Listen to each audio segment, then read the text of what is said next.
Praise the lord.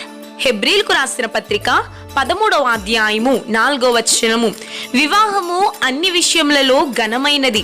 ఇటువంటి ఘనమైన కార్యము మీ గృహంలో జరగాలని ఆశపడుతున్నారా? మీ ఇంటికి రాబోయే సరి అయిన అల్లుడి కోసం, చక్కని కోడల కోసం ఎదురు చూస్తున్నారా? మీకు సహాయం అందించడానికి ఇజ్రాయేల్ మినిస్ట్రీస్ మీ ముందుకొచ్చింది కనుక ఇంకెందుకు ఆలస్యం? స్క్రీన్ మీద కనబడుతున్న నెంబర్కి ఇప్పుడే కాంటాక్ట్ అయ్యి మీ డీటెయిల్స్ మాకు అందించినట్లయితే తప్పనిసరిగా మీకు కావలసిన రీతిగా మీకు సహాయం మేము అందించగలము. ఎటువంటి రిజిస్ట్రేషన్ ఫీజు లేకుండా దేవుని కార్యము జరిగించుటకై ముందుకొచ్చిన ఇజ్రాయేల్ మినిస్ట్రీస్ ని ఎల్లప్పుడూ సహకరిస్తారని కోరుతూ మీ Israel ministries. Praise the lord. నీ బిడ్డని దేవుని పరిచర్యకు అప్పగిస్తున్నావా? అది ఆడవాళ్ళు అయినప్పటికీ మగబిడ్డ అయినప్పటికీ కూడా నీ బిడ్డలను దేవునికి అప్పగించినప్పుడు దేవుడు ఫలించడి కొమ్మగా వారిని ఆశీర్వదిస్తాడు. దేవుడు వారిని గొప్ప జనముగా వాడుకుంటాడు. దేవుడు వారిని ఆశీర్వదించి ప్రతిష్ఠించుకుని దేవుడు చిన్న వయసు నుంచి అభిషేకించి గొప్ప గొప్ప పనులు చేయడానికి వారిని దేవుడు నిలబెట్టుకుంటాడు. ఈరోజు వాక్యం వింటున్న నీవు కూడా నీవు అడిగింది దేనినైనా సరే నీ స్వలాభం కొరకు కాక దేవుని నామ మహిమార్థముకై నువ్వు అడిగినప్పుడు దేవుడు తప్పకుండా ఇస్తాడు. దేవునికి స్తోత్రం. హల్లెలూయా. మరి సన్నిధిలో కొంతమంది ప్రార్థన చేస్తారు, సొంత గృహాలు లేని వాళ్ళు. ఏమనంటే దేవా మాకు సొంత గృహం ఇవ్వి అని మాత్రమే కాకుండా, దేవా మాకు ఒక సొంత గృహం ఇవ్వి ప్రభువా, దానిపైన ప్రార్థన పెట్టించుకుని అక్కడ చుట్టుప్రక్కన ఉన్న వాళ్ళు అనేక మంది రక్షింపబడడానికి కోసము నువ్వు మాకు ఆ గృహం ఇవ్వి ప్రభువా. దేవునికి స్తోత్రం. హల్లెలూయా. ఈరోజు అడిగింది మనం స్వలాభం కొరకే కాకుండా దేవుని నామ మహిమార్థంకై దాన్ని వాడినప్పుడు దేవునికి ఎంతగానో అది మహిమ కలుగుతుంది. ఈరోజు ఇల్లు కావాలి, కానీ ఆ ఇల్లు ద్వారా దేవుడికి ఎలా మహిమ వస్తుందో ఆలోచిస్తే పైన ప్రార్థన పెట్టించుకుని ప్రతి ఆదివారం అనేక ఆత్మలు అక్కడ రక్షింపబడడం కూడా, పైన మందిరానికి ఒక స్థలం ఇవ్వడం కూడా అది దేవునికి మహిమే కదండి. అలా మనం ఏది అడిగినను మన స్వలాభం కొరకు కాకుండా, మన సొంత పనుల కొరకే కాకుండా అది దేవునికి మహిమకరంగా వాడబడే నిమిత్తము మనం అప్పగించినప్పుడు దేవుడు దాన్ని గొప్పగా ఆశీర్వదిస్తాడు. దేవునికి స్తోత్రం. హల్లెలూయా. మరి ఆమె తన బిడ్డని కూడా దేవుడికి ఇవ్వడానికి వెనకాడలేదంటండి. అసలు ఆ సమయంలో ఏదో రెండోసారి పుట్టిన బిడ్డని ఇచ్చేయడానికి ఇష్టపడతారు, కానీ అప్పుడే పిల్లలు లేక పుట్టినటువంటి బిడ్డను కూడా నేను నీకు ఇస్తాను అన్నదంటే ఆమె ఎంత దేవునికి ఇచ్చే మనసు కలిగి అన్నమ్మ గారు ఉన్నారో మనకు అక్కడ కనిపిస్తూ ఉన్నారు. దేవునికి స్తోత్రం. హల్లెలూయా. అలాగే 5వదిగా మనం చూసినట్లయితే అన్న ప్రార్థనకు దేవుడు ప్రతిఫలం ఇస్తాడని విశ్వసించింది. దేవునికి స్తోత్రం. హల్లెలూయా. అన్నమ్మ గారు ఏమని విశ్వసించారంటే నా దేవుడు నా ప్రార్థనకు జవాబిస్తాడు. దేవునికి స్తోత్రం. హల్లెలూయా. ఈరోజు మనం కూడా విశ్వసించాలి. చాలామంది ప్రార్థన చేసుకుంటారు, వెళ్ళిపోతారు, కానీ వాళ్ళు కూడా మేలు పొందుకోలేరు. ఎందుకంటే మరి విశ్వాసం అనేది ఉండాలి. దేవుడు అంటండి యేసే స్వయంగా తన ఊరిలో మేలులు చేయలేకపోయారంట, అద్భుతాలు చేయలేకపోయారంట. ఏంటి ప్రభా, కారణం ఏంటి? అనేక చోట్ల గుడ్డివారు స్వస్థత పొందారు, మరి చనిపోయిన వారు లేచారు, ఇలా అనేకమైన కార్యాలు జరిగాయి, కానీ ఇక్కడ జరగలేదంటే వాళ్ళు అనుకుంటున్నారంట ఆ వడ్రవాణి కుమారుడే కదా, ఆ మేరీ కుమారుడే కదా, ఇలా వాళ్ళు మన ముందు కనపడిన వాడే కదా, మన ఊరు వాడే కదా అని ఏం చేస్తున్నారంట? విశ్వాసం లేదంట. మామూలుగా ఒక మనిషిని చూసినట్టు చూస్తున్నారు, కానీ నా దేవుడు మరి మేలు చేసే దేవుడు, కార్యాలు చేసే దేవుడు అని బయట వారు నమ్ముతున్నట్లుగా వాళ్ళు నమ్మట్లేదు. దేవుడు బైబిల్లో ఎన్నో మేలులు చేశారండి, ఎన్నో అద్భుతాలు చేశారు, కానీ అద్భుతం చేసిన ప్రతి చోట దేవుడు చెప్పాడు నీ విశ్వాసమే నిన్ను బ్రతికించింది, నీ విశ్వాసమే నిన్ను స్వస్థపరిచింది, నీ విశ్వాసమే నీ కుమార్తెకి ఏమైంది? స్వస్థతను తీసుకొచ్చింది. ప్రతి మాట ముందు దేవుడు ఏం చేశాడంటే నీ విశ్వాసమే, నీ విశ్వాసమే. ఈరోజు విశ్వాసం లేకుండా దేవుడికి ఇష్టడైనట అసాధ్యము. విశ్వాసం అంటే దేవుడు ఉన్నాడని, దేవుడు మనం అడిగిన ఫలం మనకి ఇస్తాడని ఏం చేయాలంటే దేవుడి దగ్గర మనం నమ్మేవారిగా ఉండాలి. మరి దేవుడు వాక్యం సెలవిస్తుంది అన్నమ్మ గారు విశ్వాసంతో దేవుడు ప్రతిఫలం ఇస్తాడని ఆమె విశ్వసించింది. మరి సమూయేలు 1వ గ్రంథం 1వ అధ్యాయము 17 నుంచి 19 వచనంలో మనం చదివినట్లయితే, అంతటి ఏలి, నువ్వు క్షేమంగా వెళ్ళుము. దైవజనులు చెప్తున్నారు, నువ్వు క్షేమంగా వెళ్ళుము. ఇజ్రాయేల్ దేవునితో నువ్వు చేసుకుని నా మనవిని ఆయన దయచేయనుగాక అని ఆమెతో చెప్పాను. నువ్వు ఇప్పుడు దాకా దేవునితో నువ్వేం మొరపెట్టావో ఆయన నీకు దయచేస్తాడు. ఈరోజు చాలామంది సేవకులు మాట్లాడుతుంటుంటే ఏదో అవిశ్వాసంగా వింటూ ఉన్నారు. కానీ సేవకుడు చెప్పిన మాటకు గౌరవం ఇచ్చి ఆమె అంటుంది, ఆమె అతనితో, నీ సేవకురాలనైనా నేను నీ దృష్టికి కృపనందుదునుగాక నేను. తరువాత ఆ స్త్రీ దారిని వెళ్ళిపోయి భోజనం చేయించు నాటి నుండి దుఃఖముఖిగా నుండుట మానెను. అప్పటిదాకా ఎంతగానో ఏడుస్తూ, ఆకలి మీద ఉంటుందండి బాధ కలిగినప్పుడు, మనకు తినాలనిపిస్తుందా, కొడుకు నిండా తినేయాలనిపిస్తుందా, అందరూ మనల్ని నిందలేసి నువ్వు గొడ్రాలివి అంటుండే ఆమెకు ఆకలి కూడా లేదు. కన్నీటితో ఆమె జీవితము మూలుగుతూ దేవుడి దగ్గర ప్రార్థన చేస్తూ తన జీవితం అంతా కూడా కన్నీరుమయమైపోయింది. కానీ ఆనాడు ఎప్పుడైతే దేవుడి సన్నిధిలో తన బాధనంతా చెప్పేసుకుని, తన వేదనంతా చెప్పేసుకుని, నా దేవుడు నా మీద కృప పొందిన దాన్ని అయ్యా, నా దేవుని దృష్టికి నేను కృప నొందిన దాన్ని అవుతాను అని చెప్పి ఆ స్త్రీ దారిని వెళ్ళిపోయి ఏం చేసిందంట, భోజనం చేసింది. నాటి నుండి తన కన్నీటి జీవితాన్ని మానేసి, ఏడవడం మానేసి, తరువాత వారు ఉదయమందు వేగరమే లేచి యెహోవాకు మ్రొక్కి తిరిగి రామాలోని తమ ఇంటికి వచ్చేరి. దేవునికి ప్రార్థన చేసుకుంటూ ఇంక తన జీవితాన్ని జీవిస్తుంది. ప్రార్థన చేసుకుని వచ్చాను, నా దేవుడు నాకు మేలు చేస్తాడు, నేను ఇంక ఏడవను, నా దేవుడు నాకు కార్యం చేసేసాడని ఆమె విశ్వసించింది. దేవుడు అట్రీతిగానే విశ్వసిస్తే మనం గొప్ప ప్రతిఫలం పొందుకుంటాము. అందుకే ఆమె జీవితంలో దేవుడు గొప్ప మేలు చేశాడు. దేవునికి స్తోత్రం, హల్లెలూయా. మరి వాక్యాన్ని మనం చదువుకున్నట్లయితే, మరి మార్కు సువార్త 11వ అధ్యాయము 24వ వచనంలో మనం చూసుకున్నట్లయితే, మార్కు సువార్త 11వ అధ్యాయము 24వ వచనంలో, అందుచేత ప్రార్థన చేయనప్పుడు మీరు అడుగుచున్న వాటి నెలను పొంది ఉన్నామని నమ్ముడి, అప్పుడు అవి మీకు కలుగునని మీతో చెప్పుచున్నాను. మనం ప్రార్థన చేయుచున్నప్పుడు అవి మనం పొందుకున్నామని నమ్మాలి. అన్నమ్మ గారు అలాగే చేశారు. ప్రార్థన చేయుచున్నప్పుడే నేను ఒక బిడ్డని పొందుకున్నాను, ఆ బిడ్డ మగ బిడ్డ, శౌరపు కత్త బిడ్డ మీద నేను వేయనని అప్పుడే ఆమె విశ్వసించి అడగడం జరిగింది. ఇంటికి వచ్చి తన కన్నీటిని మానేసి, ఏడవడం మానేసి భోజనం చేస్తూ సంతోషంగా ఆమె జీవితాన్ని గడుపుతుంది. ఎందుకంటే నా దేవుడు నాకు ఇచ్చేశాడు. దేవునికి స్తోత్రం, హల్లెలూయా. మళ్ళీ ఇదే రోజుల్లో నా బిడ్డతో నీ సన్నిధిలో ఉంటాను ప్రభా అని ఆమె విశ్వసించి దేవుని అడిగింది. దేవునికి స్తోత్రం, హల్లెలూయా. అదే రాయబడి ఉంది, అందుచేత ప్రార్థన చేయనప్పుడు మీరు అడుగు వాటి నెలను పొందుకున్నామని మనం నమ్మాలి, అప్పుడు అవి మీకు కలుగునని మీతో నేను నిశ్చయంగా చెప్పుచున్నానని. దేవునికి స్తోత్రం. ఈరోజు నువ్వు అడిగి వచ్చేయడం కాదు, అడుగు వాటినల్లా నువ్వు పొందుకుంటామని నమ్మినప్పుడు వాటిని తప్పకుండా మనం పొందుకుంటాము. హెబ్రీయులకు రాసిన పత్రిక 11వ అధ్యాయం 6వ వచనంలో కూడా రాయబడి ఉంది, విశ్వాసం లేకుండా దేవునికి ఇష్టమైనట అసాధ్యము. దేవుని యొద్దకు వచ్చేవాడు ఆయన ఉన్నాడనియో తాను వెదుకు వారికి ఫలం దయచేయుచున్నాడని నమ్మవలేను కదా.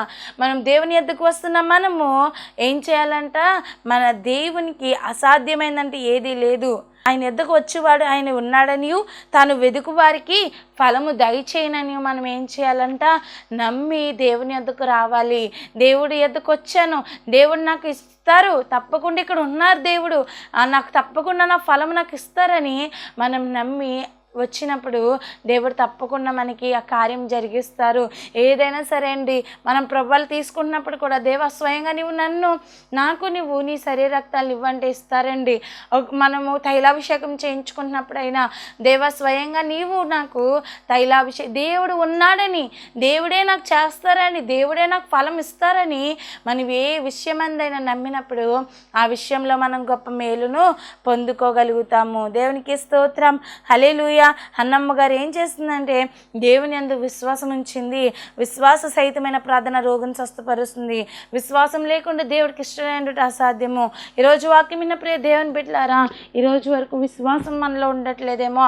విశ్వాసంతో అడిగినప్పుడు నీవు కూడా లేనిది నువ్వు కావాలనుకుంటున్నది తప్పకుండా దేవుని వద్ద నుండి పొందుకోగలము. దేవునికి స్తోత్రం, హల్లెలూయా. ఆరోదుగా మనం చూసినట్లయితే హన్న దేవునికి కృతజ్ఞత కలిగి ఉంది. దేవునికి స్తోత్రం, హల్లెలూయా. ఈరోజు కృతజ్ఞత కలిగి మనం కూడా ఉండాలి. కృతజ్ఞతాస్తుతులు మనం చెల్లించే వారిగా ఉండాలి. చాలామంది అంటే ప్రార్థనలు చేస్తారు కానీ దేవునికి కృతజ్ఞతాస్తుతులు చెల్లించలేని వారిగా ఉన్నారు. దేవుడు చేసిన మేలును మర్చిపోతున్నారు. భక్తుడైన దావీదు గారు అంటున్నారు, నా ప్రాణమా యెహోవా చేసిన ఉపకారములలో దేనిని మరవకము. ఆయన చేసిన ఉపకారములలో దేనిని నువ్వు మరవద్దు. ఆయన నీకు అన్నీ చేసినప్పుడు మనం దేన్ని కూడా ఏం చేయకూడదండి, మర్చిపోకూడదు. నువ్వు ఇంట్లో మంచి ఇంట్లో ఉంటున్నావా, ఇదే ఇల్లు లేని వాళ్ళు ఎంతోమంది ఉన్నారు. ఆయన చేసిన మేలులు నువ్వు మర్చిపోవద్దు. కృతజ్ఞత కలిగి దేవుని వద్ద ఎప్పుడు కూడా ఆయన మొరపెడుతూ అనేకమైన యాక్సిడెంట్ని తప్పించాడు. నువ్వు కృతజ్ఞత కలిగి దేవుడి దగ్గర ఉండాలి. అలాగే అనేకమైనటువంటి మరణ పడకల్లోంచి నేను లేవనెత్తాడు. కృతజ్ఞత కలిగి నువ్వు జీవించాలి. నీ కుటుంబంలో జరగనన్న శుభకార్యాలు దేవుడు జరిగించాడు. మేలులు దేవుడు చేశాడు. నీ కుటుంబంలో గొప్ప ఉద్యోగాలు ఇచ్చి ఆశీర్వదించాడు. వాటన్నిటిని బట్టి నువ్వు కృతజ్ఞత కలిగి దేవుడి దగ్గర జీవించాలి. నువ్వు ప్రతిదాన్ని పొందుకున్నావంటే దాన్ని బట్టి ఎక్కువ కృతజ్ఞత కలిగి ఉండాలి. దేవునికి స్తోత్రం, హల్లెలూయా. పొందుకున్న వాటిని బట్టే కాకుండా నువ్వు ఏదైనా పోగొట్టుకుంటున్నా కూడా దేవునికి కృతజ్ఞత చెల్లించాలి. యోబు గారు అదే చేశారండి. మరి అతనుకున్నవన్నీ కూడా పోగొట్టుకున్నప్పుడు కూడా గొర్రెలు, మరి గాడిదలు, ఒంటెలు అన్నీ పోగొట్టుకున్నప్పటికీ కూడా వాటిని బట్టి కూడా దేవుడిని కృతజ్ఞత కలిగి స్తుతించారు. ఈరోజు మనం ఏదైనా సరే పొందుకున్నా పోగొట్టుకున్నా, దేవా నువ్వు ఇచ్చావు, నువ్వు తీసుకున్నావు, దేవా నువ్వు ఇచ్చావు, నేను పొందుకున్నానని ప్రతి దానిని బట్టి మనం దేవుణ్ణి స్తుతించే వారిగా ఉండాలి. దేవునికి స్తోత్రం, హల్లెలూయా. మరి సమూయేలు మొదటి గ్రంథము 1వ అధ్యాయము 20వ వచనంలో మనం చదువుకున్నట్లయితే మరి ఆమె గనుక హన్న గర్భము ధరించి దినములు నిండి ఉన్నప్పుడు ఒక కుమారుని కని నేను యెహోవాకు మొక్కుకుని వీనిని అడిగి తిననుకుని వానికి సమూయేలు అని పేరు పెట్టాను. దేవునికి స్తోత్రం, హల్లెలూయా. చూసారండి, విశ్వాసంతో ప్రార్థించింది. దేవుడు ఆమె గర్భఫలం ఇచ్చారు. ఆ గర్భఫలం ఇచ్చినప్పుడు ఆమె అంటుంది, నేను చాలామంది పొందుకున్న తర్వాత దేవుడికి ఇస్తానన్న మాటని మర్చిపోయి వాళ్ళని వాళ్ళు ఉంచేసుకుంటారు. కానీ ఎంత మాత్రం ఆమె అలా చేయలేదండి. ఏమంటుందంటే, ఈ బిడ్డని నేను దేవునికి ఇస్తానని మొక్కుబడి చేసుకున్నాను అని చెప్పి మర్చిపోకుండా ఒక కుమార్ని కని నేను యెహోవాకు మొక్కుకొని వీనిని అడిగి తిననుకుని వానిని సమూయేలు అని పేరు పెట్టాను. దేవునికి స్తోత్రం, హల్లెలూయా. అక్కడ 22వ వచనంలో కూడా రాయబడి ఉంది, అయితే హన్న బిడ్డ పాలు విడిచి వరకు నేను రాను, వాడు యెహోవా సన్నిధిని అగుపడి తిరిగి రాక అక్కడనే ఉండినట్లు నేను వాడిని తీసుకొని వత్తునని తన పెనిమిటితో చెప్పి వెళ్ళకుయుండెను. దేవునికి స్తోత్రం, హల్లెలూయా. పాలు విడిచిన తర్వాత వెంటనే ఏం చేసిందంటే ఆయన సన్నిధికి ఆ బిడ్డను అప్పగించేస్తుందంటే అండి. దేవునికి స్తోత్రం, హల్లెలూయా. చర్చిలో మీ పిల్లలు చిన్న పరిచర్య చేస్తేనే మరి మనసుకి ఏంటి పని చేయడం ఏంటి అని మనము కొంచెం హేళనగా మనం చూస్తూ ఉంటాం. ఏం చేయనివ్వం వాళ్ళని. కానీ మరి అన్నం ఏం చేస్తుందంటే, నువ్వు దేవుడి పనికి ప్రతిష్ఠించబడ్డావు, నువ్వు దేవునికై ఉండవలసిన వాడు అని చెప్పి ఏం చేసిందంట, మరి ఎంతగానో దేవునికై ఆమె ప్రతిష్ఠించుకుని ఆమె మొక్కుబడిని చెల్లించినట్లుగా మనం చూస్తూ ఉన్నాం. దేవునికి స్తోత్రం. మనం చూసినట్లయితే హన్నమ్మ గారు కృతజ్ఞత కలిగి ఉన్నట్లుగా మనం చూస్తూ ఉన్నాం. మరి చూసినట్లయితే మరి ఒక కుటుంబం ఉండేవారంటండి. వాళ్ళ పేరు ఆశీర్వాదం గారు, ఆశీర్వాదం అమ్మ గారు. వాళ్ళ పిల్లలు ఎంతగానో ప్రతి ఆదివారం దేవుని సన్నిధికి వస్తూ ఎంతగానో పరిచర్య చేస్తూ దేవుళ్ళలో నమ్మకంగా ఉండేవారంట. పాస్టర్ గారు కూడా చర్చిలో ఎంతోమంది ఉన్నప్పటికీ, అమ్మ మీ కుటుంబం చాలా చక్కగా ఆధ్యాత్మికంగా బలపడుతూ సన్నిధికి ముందుగా వస్తూ పరిచర్య చేస్తూ దేవుళ్ళు నమ్మకంగా ఉంటున్నారు. దేవుడు మీరు అడిగినవన్నీ ఇస్తాడు. మరి ఇలాంటి నమ్మకమైన వాళ్ళే దేవుడు ఇష్టపడతారని ఎంతగానో చెప్తూ ఉన్నారంటండి. అయితే అంతగా జీవిస్తున్నటువంటి ఈ యొక్క ఆశీర్వాదం గారు వాళ్ళ కుటుంబము మరి ఎంతగానో దేవుళ్ళో బలపడుతున్నారు. అయితే ఒకరోజు వాళ్ళకి వచ్చిన కష్టం ఏంటంటే, ఇబ్బంది ఏంటంటే, వాళ్ళు ఉంటున్నటువంటి ఇల్లు అద్దెకుండేవారు కదా, ఆ ఇల్లు అమ్మేస్తున్నారు, వాళ్ళని ఖాళీ చేసేయమన్నారు. అయ్యో ఇప్పటికిప్పుడు ఎలాగా మేము ఎలాంటి పరిస్థితిలో వచ్చామని చెప్పి పాస్టర్ గారి దగ్గరికి వచ్చి, అయ్యా మేము ఈ పరిస్థితిలో ఉన్నాం, ప్రార్థన చేయండి, అయ్యా మేమే కొనుక్కుని ఇలా సహాయం చేయండి అని అంటే, మరి ఇల్లు అమ్మేస్తామని చెప్పినప్పుడు ఎలా మేమే కొనుక్కోవాలని మీరు అందరూ ప్రార్థన చేయని సంఘానికి చెప్పినప్పుడు అందరూ ప్రార్థన చేయగానంటండి ఆ ఇల్లు బయట వాళ్ళు ఎవరికి కాకుండా వాళ్ళు ఉంటున్న ఇల్లు వాళ్ళే కొనుక్కునేలా దేవుడు సహాయం చేశాడంట. దేవునికి స్తోత్రం, హల్లెలూయా. మరి నమ్మకమైన వానికి దీవెనలు మెండుగా కలుగుతాయి కాబట్టి దేవుడు వాళ్ళ ప్రార్థనలు ఆలకించి వాళ్ళకి ఆ మేలును చేశారు. అలాగే అలా నమ్మకంగా వాళ్ళు ఉంటూ ఉన్నారు.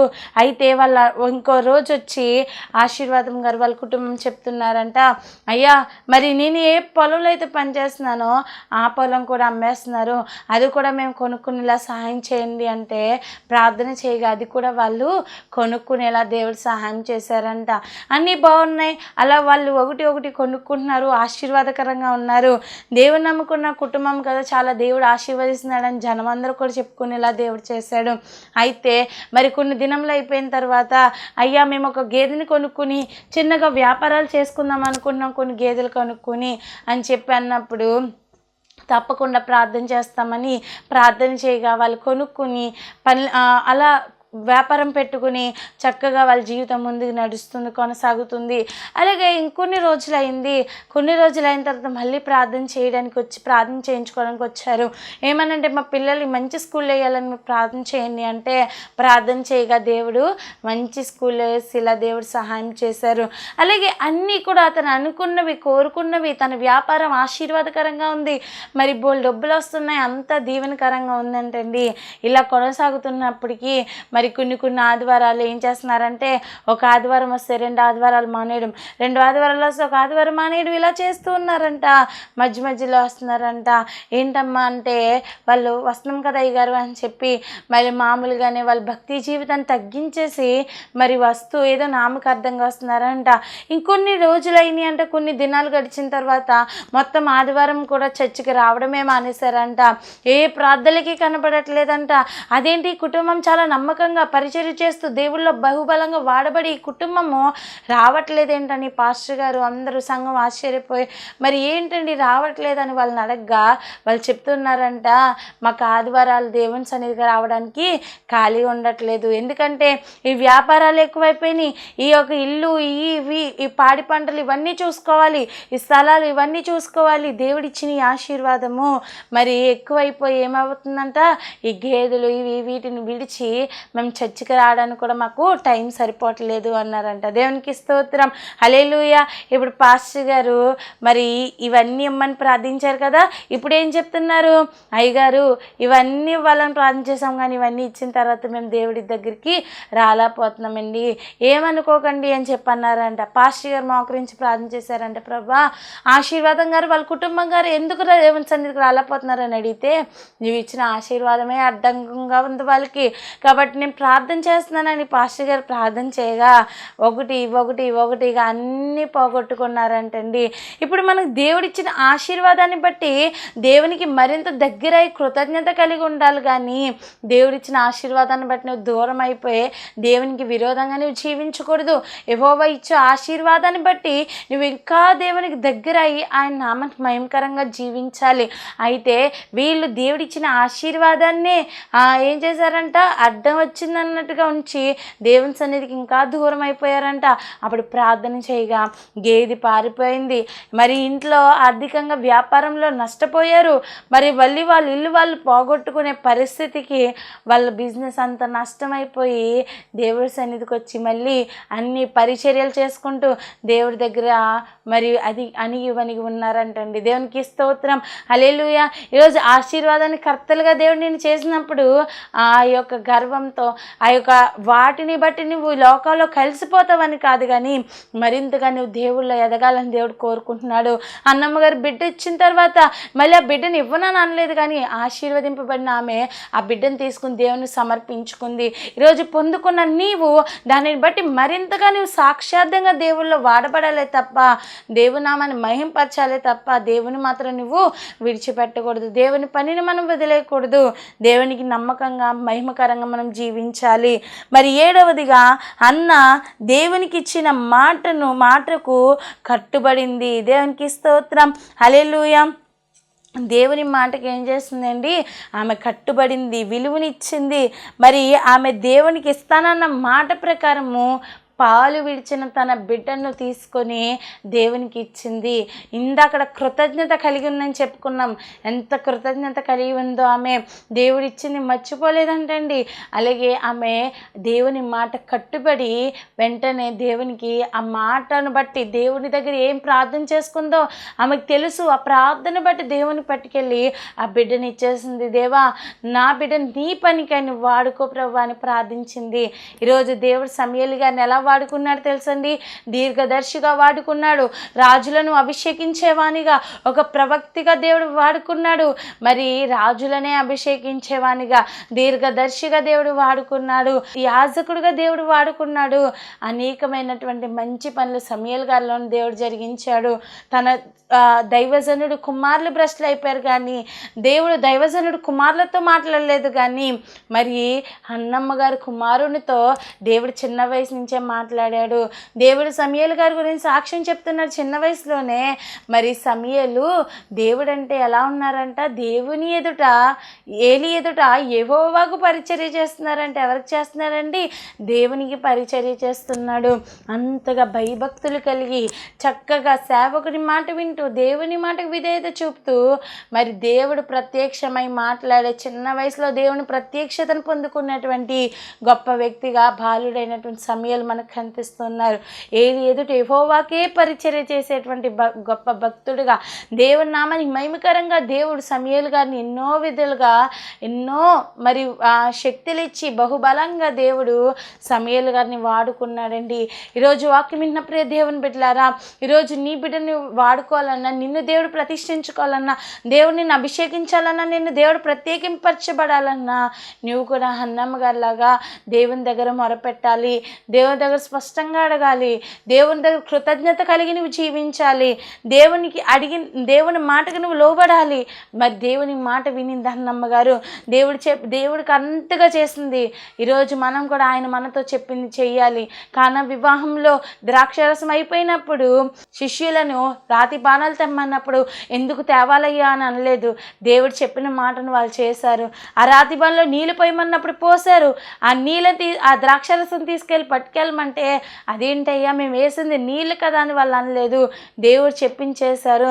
ఆ ద్రాక్షరసం తాగిన అనేక మంది అంటున్నారు, మరి ఈ ద్రాక్షరసం ముందు తాగిన ద్రాక్షరసం కన్నా ఎంతో మధురంగా ఉంది, ముందు జబ్బు రసం ఇచ్చి ఇప్పుడు మధురమైన ద్రాక్షరసం ఇచ్చారని అందరూ కూడా చెప్పుకొని అంత అద్భుతకరంగా అక్కడ అద్భుతమైన కార్యం జరిగింది. గల కారణం ఏంటంటే దేవుడు చెప్పినట్లుగా శిష్యులు చేశారు. ఈరోజు మనం కూడా దేవుని చెప్పినట్టుగా మనం చేసినప్పుడు దేవుని కార్యాలు మనం చూడగలుగుతాం. ఈరోజు దేవుని మాట ప్రకారం నువ్వు చేసినప్పుడు, దేవుడి చిత్తం నువ్వు జరిగించినప్పుడు గొప్ప మేలును మన జీవితంలో చూడగలుగుతాము.